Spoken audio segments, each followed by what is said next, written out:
Hello dears, তোমারও কি ইংরেজি বড় বড় শব্দগুলোর সঠিক উচ্চারণ করতে সমস্যা হয়? দেন আজকের ভিডিওটি কিন্তু তোমার জন্য। আজকের এই একটি ভিডিও দেখার পর তুমি কিন্তু হাজারো ইংরেজি বড় বড় শব্দের সঠিক উচ্চারণ করতে পারবে। সো এখানে প্রথমে আমি যে শব্দটি নিয়েছি এটা মোটামুটি একটা বড় শব্দ, এর থেকেও কিন্তু বড় বড় শব্দ আসবে। সো এখানে প্রথম দিকে যারা জানো না তাদের জন্য কিন্তু এই শব্দটির উচ্চারণ কিংবা শব্দটিকে প্রোনাউন্স করা কিন্তু খুবই কঠিন। বাট আমি একটি ট্রিক, জাস্ট একটি ট্রিকের মাধ্যমে কিন্তু ইজিলি এই শব্দটিকে প্রোনাউন্স করতে পারবো এবং তোমরাও পারবে। সো প্রথমে এর উচ্চারণটা করে দিচ্ছি আমি, কিভাবে এর উচ্চারণটা হতে পারে খুব সহজে। দেখো, সো এখানে প্রথমে এটা হবে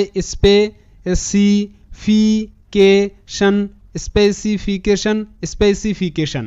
দেখলে খুব ইজিলি কিন্তু আমি এটিকে প্রোনাউন্স করতে পারলাম। আর এখানে যে এই বিষয়টা আছে